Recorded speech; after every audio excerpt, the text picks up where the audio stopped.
வணக்கம் பிரான்ஸ். எப்படி ரெண்டையும் மெயின்டைன் பண்ற கதை. காலைல எழுந்து எங்க போயிட்டு இருக்கேன்னா, ஒரு மனமான ஸ்ட்ராங் காஃபி அடிக்கிறதுக்கு தேவையான பொருட்களை வாங்க போற வழியில ரொம்ப நாள் கழிச்சு நம்ம கருப்பி கண்ணில் படிச்சு, என்னடா கருப்புன்னா சொல்லிட்டு இருந்த, என்னடா கருப்பிங்கிற, இப்பதான் தெரியுது இது ஒரு பெண்ணுன்னு. கூப்பிட்டோன்னே வந்துட்டா. அப்படியே அவளை பார்த்துட்டு தேவையான பொருட்கள் வாங்க வந்துட்டேன். இன்னைக்கு திடீர்னு எடுத்த முடிவு டியூட்டிக்கு ஆஃப் விடுறது. அது ஏன்னா உடல் ரெஸ்ட் கட்டிச்சு, அதனால அப்படியே கொடுத்துட்டேன். உங்களுக்கு ஸ்ட்ராங்கான காஃபி வேணும்னா நாங்க சொல்ற மாதிரி குவான்டிட்டியில போட்டு பாத்தீங்கன்னா காஃபி மிகவும் அற்புதமா வரும்னு போட்டுருந்துச்சு. அதே மாதிரியே போட்டேன்.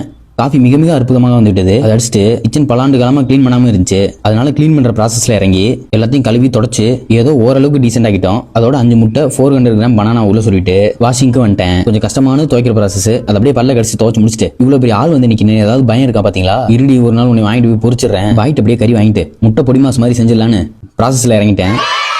இந்த வெற்றிக்குரியதுக்கு அதெல்லாம் நல்லா வந்துருச்சு. அதை அப்படியே சாப்பிட்டு கொம்பன் தங்கி இருக்கிற இடத்துல சடவுனா, அதான் எங்க வீட்டுல வந்து இலைப்பாரிக்கிட்டு இருக்காரு. அதோட நான் 1 மணி நேரம் தூக்கி முடிச்சுட்டு முடிச்சு பிரியோர் கொட்மையில சாப்பிட்டு ஜிம்முக்கு என்ட்ரி. வெயிட் எல்லாம் தூக்கி போட்டு மாங்கு இழுக்காம ஸ்லோ அண்ட் ஸ்டடியா ஒரு 8 ரெப்பாச்சும் கண்ட்ரோலா பண்ண பாருங்க. இந்த பார்பல் ரோவிங் பேக் திக்கனிங் ரொம்ப யூஸ்ஃபுல்லா இருக்கும். இதுவும் நீங்க கண்ட்ரோலா பண்ணணும். வெயிட் எக்ஸ்ட்ரா போறீங்கன்னா லாஸ்ட் 3 to 4 ரெப்ஸ் சீட் செய்து கொள்ளுங்கள். அடுத்து சீட்டட் ரோவிங் கண்ட்ரோலா முடிச்சுட்டு 70 புல் அப்ஸ் போட்டு ஒரு கோட்டை முடிச்சிட்டேன். நாளைக்கு பாப்போம். பாய்.